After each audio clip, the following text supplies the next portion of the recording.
Hello learners, let us see the use of ought to and ought to have.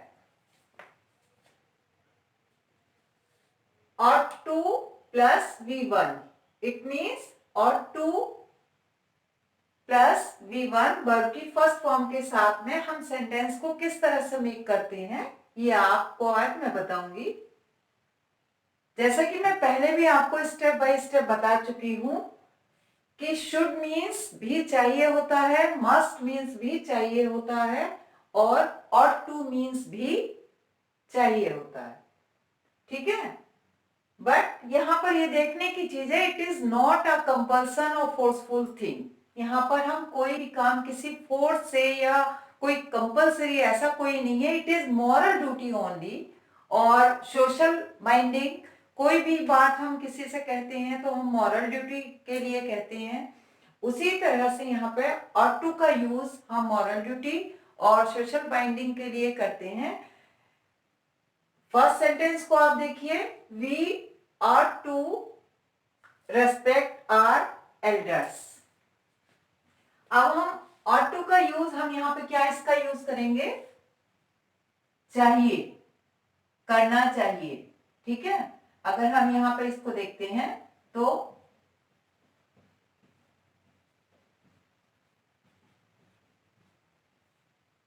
करना चाहिए वाली condition में हम इसका यूज करते हैं। हिंदी में हम कोई सेंटेंस अगर हम बोलते हैं या लिखते हैं तो we ought to respect our elders, हमें अपने एल्डर्स का, हमें अपने बड़ों का आदर करना चाहिए, रेस्पेक्ट करना चाहिए। तो ought to प्लस V1 यहाँ पे आपका हो गया, we ought to respect our elders, हमें अपने बड़ों का, अपने एल्डर्स का रेस्पेक्ट करना चाहिए। सेकंड सेंटेंस देखिए, वी ought to यंगर्स, हमें अपने यंगर्स का, अपने छोटों का को प्रेम करना चाहिए। तो यहां पर देखिए ought to plus V1, our youngers, हमें अपने छोटों का, अपने यंगर्स का को प्रेम करना चाहिए, उनका ध्यान रखना चाहिए। तीसरा आपका सेंटेंस होता है, you are to sell off your old car, तुम्हें अपनी पुरानी कार बेच देनी चाहिए। इट इज ओनली एडवाइस, केवल वो उसको एडवाइस दे रहा है कि तुम्हें अपनी कार बेच देनी चाहिए।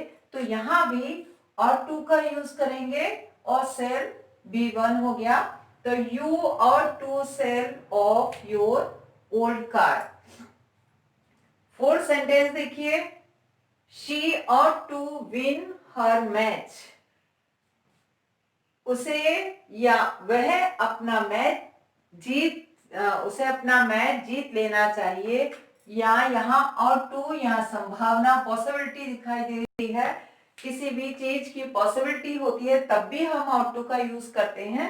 तो यहाँ देखिए, she ought to win her match, उसे अपना मैच जीत लेना चाहिए। इट इज पॉसिबिलिटी, यहाँ पर संभावना की जा रही है, पॉसिबिलिटी है कि वो अपने मैच को जीत लेगी। जहां मॉरल ड्यूटी की बात करते हैं, संभावना की बात करते हैं, एडवाइस की बात करते हैं, वहां पर और टू का यूज हम करते हैं, लेकिन उसके साथ में वर्ब की फर्स्ट फॉर्म का यूज करेंगे और सिंपल सेंटेंस बना देंगे। यानी हमारा जो सेंटेंस मेकिंग का स्ट्रक्चर होगा, सब्जेक्ट होगा, और टू होगा, V1 होगा और आपका ऑब्जेक्ट होगा। तो हम यहाँ पर इन चार सेंटेंसेस को बना करके आपको ये बता रहे हैं कि यहाँ पर देखिए मॉरल ड्यूटी है कि यार रेस्पेक्ट आवर एल्डर्स, हमें अपने बड़ों का आदर करना चाहिए। वी लव आवर यंगर्स, ये भी मॉरल ड्यूटी है। यहाँ पर एडवाइस है, you ought to sell off your old car, आपको अपनी पुरानी कार बेच देनी चाहिए। और यहाँ फोर्थ सेंटेंस में पॉसिबिलिटी है कि वो अपना मैच जीत लेगी, उसको अपना मैच जीत लेना चाहिए। यहाँ पर एक संभावना की जा रही है, पॉसिबिलिटी हो रही है कि वो अपने मैच को जीत लेगी। अब आप आ जाइए, ought to have plus V third, it means ought to के साथ में हैव और वर्ब की थर्ड फॉर्म होगी, तब हम किस सेंटेंस को और इसका हिंदी में क्या मीनिंग होगा। तो यहाँ और टू हैव प्लस V3, इसका हम करते हैं हो कर लेना चाहिए था या करना चाहिए था, करना चाहिए था। जब भी हम सेंटेंस मेकिंग करते हैं या हिंदी से इंग्लिश बनाते हैं, उस कंडीशन में बच्चों को जब भी प्रॉब्लम आती है तो आप यहाँ पर करना चाहिए था वाली कंडीशन में आप किसका यूज करेंगे, और टू हैव प्लस वर्ब की थर्ड फॉर्म, इसका यूज करेंगे तो आपका करना चाहिए था वाली संभावना वाले या इस कंडीशन के सेंटेंस आप मेकिंग इजीली कर लेंगे। फर्स्ट सेंटेंस देखिए, you are to have inform me, you are to inform have informed me, ठीक है। तुम्हें मुझे इन्फॉर्म करना चाहिए था, तुम्हें मुझे जानकारी देनी थी, तुम्हें मुझे बताना चाहिए था। इट मीन्स यहाँ रिग्रेट है, एक तरह से पछतावा है कि ये काम आप कर चुके हो पास्ट में, लेकिन ऐसा करना चाहिए था जो आपने नहीं किया। उस संभावना को, उस बात को बताने के लिए हमें और टू हैव और वर्ब की थर्ड फॉर्म का यूज करना है। सब्जेक्ट और ऑब्जेक्ट आपके साथ में, पहले हमारे सेंटेंस मेकिंग में सब्जेक्ट आएगा और टू आएगा, हैव वर्ब की थर्ड फॉर्म और ऑब्जेक्ट। वी और टू हैव आस्क्ड देम, हमें उन्हें बता देना चाहिए था, उनको कह देना चाहिए था, हमें ये बात उन्हें पहले ही बता देनी चाहिए थी। वी और टू हैव आस्क्ड देम, उन्हें बता देना चाहिए था। तो सेम कंडीशन यहां पर भी है, और टू हैव वर्ब की थर्ड फॉर्म। थर्ड सेंटेंस देखिए, Lalit ought to have written a letter, Lalit को एक लेटर लिख देना चाहिए था, ललित को एक लेटर पहले ही लिख देना चाहिए था जो उसने नहीं किया है, ठीक है। तो यहां पर भी आपका और टू हैव वर्ब की थर्ड फॉर्म आ गया। फोर्थ सेंटेंस देखिए, teacher ought to have punish these bad boys, teacher को उन गंदे बच्चों को, उन खराब बॉयज को पनिशमेंट देना चाहिए था, उनको पनिश करना चाहिए था। तो यहां पर भी और टू हैव वर्ब की थर्ड फॉर्म का यूज हुआ है।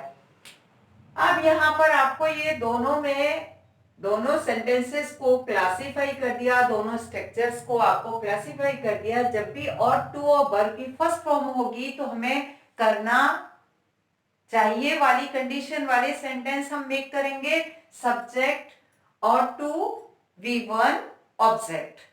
और जहां पर करना चाहिए था, ये जो काम हम नहीं कर पाए वो हमें करना चाहिए था, वो वाली सेंटेंस हमें बनाने हैं। तो उस कंडीशन में और टू हैव प्लस वर्ब की थर्ड फॉर्म का यूज करेंगे। तो इसका स्ट्रक्चर आपका सब्जेक्ट और टू हैव वर्ब की थर्ड फॉर्म और ऑब्जेक्ट, इस तरह के सेंटेंस आप, तो इसमें आपका करना चाहिए था वाले सेंटेंसेस इसमें मिक्स हो जाते हैं। तो आप इन दोनों को अंतर, दोनों को आपको समझ में आ गया होगा। जैसा मैंने आपको पहले भी स्टेप बाय स्टेप बता रही हूं मैं, और पूरी टोटल हिंदी में एक्सप्लेन एक तरह से मैं कर रही हूं, क्योंकि जो बच्चे डिमांड कर रहे हैं, जिस तरह से बच्चों का कहना है कि हिंदी में सारे चैनल्स में इंग्लिश टू इंग्लिश दे रहे हैं, बच्चे नहीं समझ पाते हैं। मोस्टली बच्चे हिंदी मीडियम के होते हैं, या जो एयरफोर्स वगैरह के बच्चे हैं जो मेरे पास पढ़ भी रहे हैं, उनकी भी यही एक रिक्वेस्ट थी कि जो ज्यादातर चैनल में इंग्लिश टू इंग्लिश होता है, जो हमें बुक में पढ़ के समझ में नहीं आता है, जो हमें वीडियो देख के समझ में नहीं आता है, हमें किस तरह क्या यूज करना है वो आप हिंदी में बनाइए। तो उसके अकॉर्डिंग मैं आपको सब कुछ बड़े इजी ढंग से बता रही हूँ। उम्मीद है बच्चों को समझ में आ गया होगा। और इसके बाद जो नेक्स्ट वीडियो बनेगी वो भी आपकी नए मॉडल के अकॉर्डिंग, मैं नया 2 मॉडल लेके आऊंगी जिसमें दोनों में अंतर बताऊंगी, और बनाने का और इंग्लिश में उस चीज को समझने का तरीका भी इजीली बताऊंगी। तो उम्मीद है आपको समझ में आ गई होगी। आप इसी तरह से इनका होमवर्क करिए। ये मैंने 4 सेंटेंस बनाकर के केवल आपको बता दिए हैं, लेकिन आपका होमवर्क सिर्फ ये है कि आप ऐसे ही 10 और 15 सेंटेंस बनाइए उसको अपने स्पोकन इंग्लिश में यूज करिए, राइटिंग में यूज करिए और सेंटेंस मेकिंग में यूज करिए, तभी आपको इसका फायदा मिलेगा। अदरवाइज बस 4 सेंटेंस से ना आपको समझ में आएगा और आप जल्दी ही वो आपके दिमाग से रिमूव भी हो जाएंगे। तो कोशिश ये करिए कि इन 4 सेंटेंस के आप 10 और 15 सेंटेंस डेली बनाइए और साथ में उसको प्रैक्टिस में भी, स्पोकन में भी करिए, तो आपकी English day by day, back to back आपकी इंप्रूव होती जाएगी। ठीक है, थैंक यू।